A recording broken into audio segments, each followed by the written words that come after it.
Bom dia, eu sou o Flávio Gomes de Barros e estamos juntos em mais um domingo. Hoje vamos fazer um balanço da eleição para vereador e prefeito em Alagoas e no Brasil. O nosso entrevistado é o cientista político e professor Eduardo Magalhães. Ele fala com a experiência de quem tem 2 PhDs em ciência política nos Estados Unidos, onde morou por 16 anos. Bom dia, professor Eduardo. Bem-vindo aqui ao nosso Contextualizando.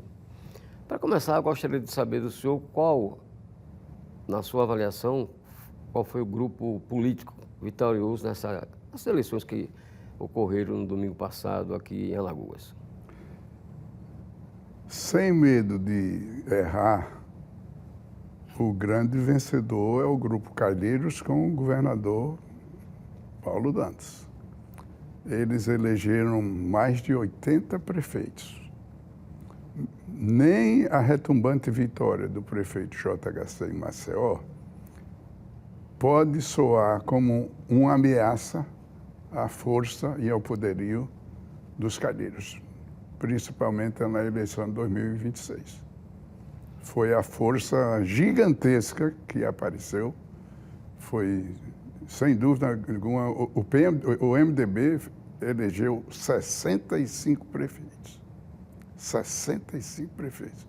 É simplesmente admirável. E elegeu 20 que foram apoiados pelo grupo, né? Então, esse é o grande vencedor desse pleito, sem dúvida alguma, são os 2 senadores e o governador. E nesse contexto em que o que menos vale aqui no Brasil é a fidelidade partidária desse grupo de prefeitos, né? Que o governador Paulo Dantas comandou. Na realidade, quem comandou foi ele, que ele é o governador, está no exercício Sem dúvida. do governo do Estado. Dos prefeitos que ele conseguiu eleger, 10 foram eleitos em parceria com Arthur Lira, que é o principal opositor. Para ver que no Brasil, fidelidade partidária... são as coisas da política brasileira. E, ao mesmo tempo, não significa muita coisa, porque o governador Manuel Gomes de Barros também tinha um número muito grande de prefeitos que o apoiaram e ele não conseguiu vencer a eleição. Então, essa vitória desse grande número de prefeitos significa que, nesse momento, para o momento atual, a proposta, ou os apoios, ou os incentivos que vieram dos 2 senadores e do governador funcionaram. Mas nada garante que isso vai funcionar para 2026. Por sinal, 2026, se a política... O Brasil me fascina, a política brasileira realmente me fascina, porque há uns 20 anos atrás eu acreditava que nós estávamos a caminho do municipalismo no estado de Alagoas. Inclusive, quando o PSB elegeu 35 prefeitos, eu trabalhei no sentido de criar um candidato a governador do estado saindo do interior. Um prefeito que tivesse o prestígio no interior para ser candidato a governador do estado. Depois de 20 anos, eu comecei a ter dúvidas que talvez não funcionasse. Mas hoje nós temos uma oportunidade de talvez sair com candidato a governador, saindo direto de uma prefeitura para se candidatar a governador com chance muito alta de ganhar. Quem seria? O prefeito de Arapiraca. Luciano Barbosa. Luciano Barbosa. Luciano Barbosa tem a experiência, a competência, a habilidade, é um extraordinário administrador. E, nesse momento, se ele contar com o apoio dos 2 senadores, do governador é mais difícil. Ele seria um grande candidato ao governo do estado, com chance mesmo por conta própria, pelo voo próprio que ele tem. Hoje, a grande Arapiraca representa quase 500 mil votos. E desses 500 mil votos, ele anda perto dos 70% dessa votação na grande Arapiraca. Agora, uma coisa interessante, professor, em relação ao prefeito Luciano Barbosa, é de que nessa campanha eleitoral, ele é filiado ao MDB, mas para ser candidato há 4 anos atrás, ele precisou brigar com o partido. Aliás, o partido brigou com ele. Ele conseguiu, na justiça, manter a candidatura e ser eleito e empossado prefeito. Só que nessa campanha, o MDB destinou a ele apenas R$ 150 mil. O PP do deputado Arthur Lira, Lira. que tem a vice-prefeita dele, né, a Ruth Nezinho, destinou 2 milhões de reais. E agora? Agora os dois juntos. Os dois juntos, mais forte ainda, ele poderá estar. Né? Ele é muito habilidoso, mas a relação pública do prefeito de Arapiraca não é das melhores. Ele tem muitas dificuldades de ter um relacionamento de primeira qualidade. Mas ele tem a capacidade de ter seguidores leais. E ele mesmo tem a capacidade de, mesmo nos momentos mais difíceis, demonstrar algum tipo de lealdade. Eu me lembro na eleição passada, quando ele se elegeu prefeito, que estava quase que rompido com os calheiros, com o Renan, principalmente, que é o grande suporte e aliado dele, a primeira pessoa que ele ligou foi Renan, para dizer da importância que foi a presença de Renan na eleição dele, para isso há 4 anos atrás. Então, não é nada de surpresa que ele seja o candidato, que eles têm que ter um candidato forte, porque a votação extraordinária do prefeito, JHC, não garante nem de longe uma vitória para governador do estado em 2026, nem de longe. Porque a votação dele é só na capital. Ele esteve no interior, ele visitou alguns municípios, mas o que ele gosta é da televisão e do rádio, dessa paparicagem que você tem aqui na capital. No interior é diferente. Você conhece muito bem no interior, já trabalhou no interior.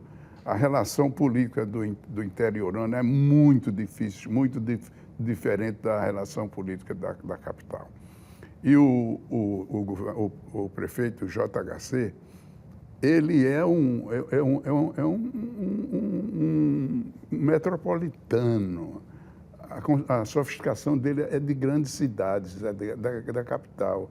É um homem sofisticado de conhecimento do exterior, de viagem, de estudar fora. Ele não vai ter a facilidade no interior que ele tem aqui na capital.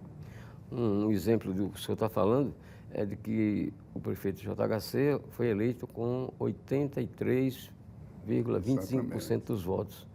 Mas ele é o presidente do PL, aqui em Alagoas, não conseguiu eleger nenhum prefeito. Pois é. Por sinal, o PL, nesse momento, a nível nacional, com a eleição de tantos membros do Centrão, a grande disputa será Centrão e PL. E grande parte do PL é também do Centrão. Mas esse é o... Mas não vamos antecipar o assunto, senão que faz parte da nossa pauta para mais adiante. Tudo bem. Agora, voltando a essa questão de Arapiraca, em que o prefeito Luciano Barbosa, ele até, eu assisti a uma entrevista dele, já na segunda-feira, depois da eleição, ele citou nominalmente, agradeceu ao trabalho em prol da gestão dele, né, que possibilitou esse trabalho pela reeleição. Ele agradeceu ao deputado Paulão, do PT, agradeceu ao deputado Arthur Lira, do PP, né, que é o presidente da Câmara dos Deputados, e agradeceu ao próprio filho, Daniel Barbosa, que também é do PP, pelo trabalho de apoio a ele durante essa gestão. Mas ele não citou o MDB. Não sei se foi algum recado ou foi esquecimento. É esquecimento. Olha, Flávio, eu uma vez fiz a loucura de passar umas férias em Barra de São Miguel. E quase toda noite era convidado para ir para uma festa. E as pessoas presentes eram as mesmas. E essas pessoas eram de partidos completamente diferentes e inimigos políticos, mas eram os mesmos frequentadores no mesmo uísque escocês na casa uns dos outros.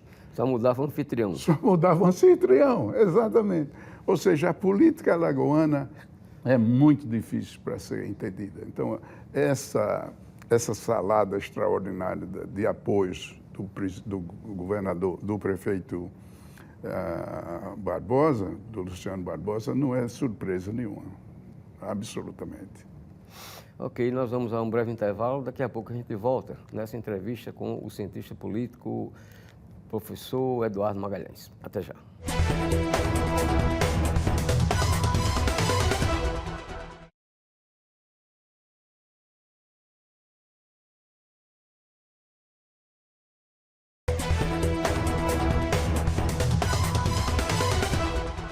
Estamos de volta com o programa Contextualizando. Comigo, o cientista político Eduardo Magalhães. Professor Eduardo, vamos voltar a essa questão de Arapiraca, certo? Partindo desse princípio de que o presidente da Câmara, Arthur Lira, que é do PP, presidente do PP aqui em Alagoas, participa da administração do prefeito Luciano Barbosa, que é do MDB. Considerando também que o MDB, segundo o senhor está colocando, o Renan Calheiros continua apoiando o Luciano Barbosa. O senhor acha que a partir desse caso de Luciano Barbosa possa surgir uma junção dessas forças que hoje são antagônicas, Arthur Lira e Renan Calheiros, já para a eleição de 2026? Você tem que adicionar um ingrediente importantíssimo, que é a eleição para presidente da Câmara dos Deputados. E qual é o papel do Arthur Lira na escolha do próximo presidente? Se ele tem cacife para eleger o seu sucessor, e se tem cacife para continuar na política maior do Brasil depois que deixar a presidência da Câmara. Isso tudo vai depender, a dependência de Arapiraca, do Luciano, ela decorre da importância do papel do Arthur Lira em Brasília. Se ele não conseguir eleger o presidente, a situação muda, porque a força maior vai ficar com os Calheiros, principalmente pela relação que tem com o presidente da República. Inclusive, aí você já tem uma situação diferenciada, com a possibilidade, até se o presidente Lula não quiser ser candidato à reeleição, que ele tem tido muita dificuldade nesse primeiro mandato, inclusive dificuldade física, não é só dificuldade política.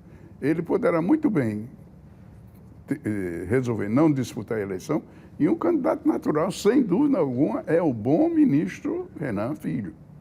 O bom ministro Renan Filho. Aí mudaria completamente a situação, porque a prioridade seria a eleição para a presidência da República, muito mais do que a eleição para o governo do Estado, que poderia ter, mesmo nessa situação, poderia ter o Luciano como candidato a prefeito, inclusive como candidato a prefeito do próprio. Candidato a governador. Candidato a governador, sim. Candidato a governador do Estado. Então, tudo vai depender se...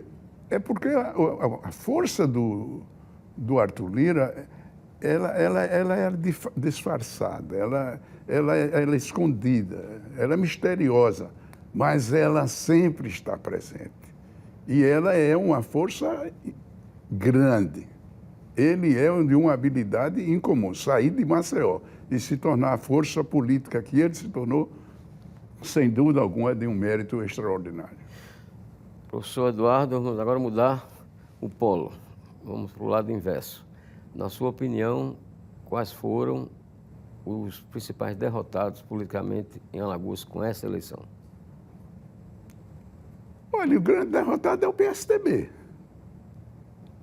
né? Que fez uma tentativa vã de retornar um trabalho muito grande do próprio Teotônio Vilela, do Claudionor Araújo, que fizeram um esforço muito grande, mas em vão. Não conseguiram atrair nomes fortes, houve a aparência de que algumas pessoas apoiariam o projeto do senador Teotônio Vilela, mas no estado de Alagoas o grande perdedor é o PSDB, sem dúvida. No Brasil, o grande perdedor é o PT. O PT só ganhou mesmo do PSDB. Elegeu pouco mais de 300, quase 300 prefeitos no país. Isso é um absurdo, de quem tinha 900 prefeitos há pouco tempo atrás. Então, os grandes perdedores são dos grandes partidos do passado. O que significa a maravilha que é o eleitor brasileiro. O brasileiro é a coisa mais extraordinária que existe. O PSDB, há 30 anos atrás, 20 anos atrás, era uma potência, uma hegemonia, um total domínio do Estado de Alagoas e do Brasil. agora moribundo. Aqui em Alagoas, só para exemplificar, o PSDB só conseguiu eleger um prefeito. Um prefeito. Manuel Tenório, em Caibrangulo, mesmo assim por 5 votos apenas. E mesmo assim pelo prestígio pessoal de Manuel Tenório. Porque eu não vejo, eu não tenho certeza, mas eu não tenho conhecimento de muita gente do PSDB tendo ido lá para trabalhar para ele. Inclusive do próprio senador Teotônio Vilela. Não sei se participou de algum evento lá em Quebra-Nós. Ou seja, a vitória não é do PSDB. A vitória é do Manuel Tenório, sem dúvida alguma. Que foi um excelente prefeito, é um excelente administrador público e um excelente administrador pessoal. Não é? Mérito maior para o doutor Manuel Tenório. Professor Eduardo, falando ainda em derrota, dois personagens que foram derrotados na disputa para vereador em Maceió. O sobrinho de Fernando Collor de Mello, do ex-presidente, ex-senador, ex-governador do estado, Fernando Lira Collor de Mello. E o ex-prefeito Cícero Almeida, que foi deputado estadual, foi vereador, foi deputado federal e prefeito 2 vezes, não conseguiu também se eleger vereador. Que recado o eleitor deu para esses dois personagens, no seu entendimento? Olha, principalmente no caso do ex-prefeito, do Cícero Almeida, é que ele se desligou completamente do eleitorado que o elegeu. Ele foi eleito pelo povão, pelo cidadão comum que ouvia programa de rádio, que gostava dele cantar. Ele gostou da burguesia que a política traz, do encanto de Brasília, por exemplo, ou do encanto das festas de Maceió. O que ele tem de prestígio é quem gosta de forró, quem gosta de música simples, não é quem gosta de música clássica, da burguesia maceiense. E ao fato dele se deixar encantar pela burguesia maceiense, ele se afastou do povo de Maceió e, obviamente, a votação irrisória é indicativo de que a carreira dele política chegou ao fim. E ele já, inclusive, declarou isso. No caso do Fernando Collor, é outra situação. Essa é um clã que já não existe. A queda do Collor tem sido lenta e penosa, mas é definitiva. Dificilmente você vai ter, no futuro próximo, um novo grupo de liderados da família Collor ocupando posições de destaque no estado de Alagoas. Sem dúvida alguma, não foi nenhuma surpresa. Surpresa talvez a votação irrisória. Mas os grandes caciques da família não se envolveram. E agora, porque sabe o que, Flavinho? O dinheiro ainda é muito importante na política de Alagoas. E você tem onde buscar os votos para eleger um vereador da capital. professor, falando agora de futuro novamente, as perspectivas, na sua visão, para 2026, em termos de cargos majoritários. Vamos ter 2 vagas em disputa para o Senado e vamos ter o cargo de vice-governador, aliás, de governador do estado, para ser disputado. Qual a arrumação que o senhor vislumbra? 2 anos. Olha, a coisa é toda arrumação, né? O que você tem que entender é a desarrumação. Por exemplo, o que é que vai acontecer com o vice-prefeito de Maceió? O que é que vai acontecer com a pessoa que sai do Senado da República, tendo tido um trabalho muito bom como senador, como burocrata do Senado em Brasília? As comissões do Rodrigo Cunha trabalham de forma admirável. Ele é excelente para levar avante os trabalhos burocráticos do Senado. Como político, esses trabalhos do Senado não vão servir para nada em Alagoas. E eles só ganham eleição aqui, se for o candidato natural para a reeleição, porque ele vai ser governador do estado, mas vai ser prefeito da capital, ele só vai ter uma oportunidade grande lá para o governo do estado, que seria o objetivo natural, se ele conseguir criar o prestígio de um senador que nesse momento ele não tem. O prestígio que ele ainda tem é de ter sido muito bom no PROCON e de ter criado um conceito muito forte daquela organização, mas a votação pessoal dele tem sido o resultado de alianças fortíssimas. Inclusive, essa aliança que é o resultado de coisas que vão causar uma porção de surpresas, né? Quando você vê o que está acontecendo nos cargos que serão ocupados no Brasil. Objetivamente, professor Eduardo, em 2026 temos 2 vagas no Senado. Uma é do senador Renan Calheiros, que vai disputar pela 5ª vez um mandato de senador. A outra será da médica Eudócia Caldas, que foi prefeita de Bateguara, é suplente de senador de Rodrigo Cunha, que vai assumir, a doutora Eudócia, né, assume a partir de janeiro como senadora, é outra vaga. E tem a vaga de governador, já que o governador Paulo Dantas não pode concorrer à reeleição. Aí eu pergunto, na sua opinião, qual seria a forma de preenchimento dessas 3 vagas? A principal provavelmente será o prefeito JHC disputar o Senado, no lugar da mãe. Né? Não é a mãe dele, a doutora Eudócia? É. Ele ser o candidato ao Senado e garantir uma eleição muito mais fácil do que uma eleição para governador do Estado. Principalmente se o candidato for Renan Filho. Mas se o deputado Arthur Lira quiser, como se diz, essa vaga do Senado? Vai ter... Aí você tem uma grande parte de negociações e a ambição de Arthur não vai além do Senado, da Câmara dos Deputados, que ele já ocupou o cargo mais alto que existe, presidente da Câmara dos Deputados. E é uma disputa em que ele tem muita chance de sair perdendo. E a história de Arthur é uma história de vitórias, inclusive pela habilidade extraordinária do pai, de ser um habilidoso leitor de realidade do estado de Alagoas. E agora, a participação do Benedito se torna menor, porque ele já está mais idoso e já não sofre dos encantos da política. Então, o Rui estará muito só, principalmente se ele não eleger o seu sucessor. Principalmente. Ele vai ficar muito enfraquecido se não conseguir eleger o presidente da Câmara dos Deputados. E nesse contexto, qual seria o destino do governador Paulo Dantas? Paulo Dantas é o mais difícil.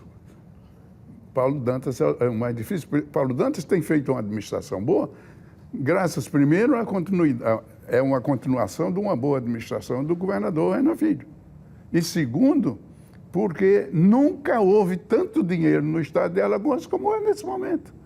O estado de Alagoas é um canteiro de obras. Para onde você se vira, tem um trabalho de Paulo Dantas. Mas a dimensão do Paulo Dantas ainda não chega a essa preocupação. Onde é que o espaço que ele vai ocupar em Brasília? Ele continua regional, continua local. Pensa-se mais ainda de Paulo Dantas como um representante de batalha do que um representante do estado de Alagoas. Essa parte mais sofisticada, mais robusta da política brasileira, o governador Paulo Dantas ainda não conquistou. Inclusive, há pessoas que ainda acreditam que alguns deputados, ou um certo deputado estadual, ainda é o grande supervisor, orientador, pessoa mais importante que existe na relação com o governador Paulo Dantas. Para encerrar, professor Eduardo, uma pergunta. O que é que o Brasil, aliás, o que o brasileiro pode esperar do Brasil politicamente? Olha, nós tivemos uma coisa extraordinária nessa eleição. Nós tivemos um respeito pelo sistema eleitoral brasileiro. Só isso, você não ter deputado, governador, presidente da República dizendo que o sistema eleitoral brasileiro é uma vergonha, que é corrompido. Esse, Flávio, já é uma vitória extraordinária. Nós temos um sistema limpo, sem fraude, sem corrupção. Esse foi a melhor coisa que aconteceu nessa eleição. as urnas ficarem em paz. Agradecemos a participação do cientista político, professor Eduardo Magalhães, aqui em Contextualizando. Você pode rever essa entrevista no YouTube da TV Pajuçara. O programa Contextualizando este domingo fica por aqui. Um bom final de semana para todos.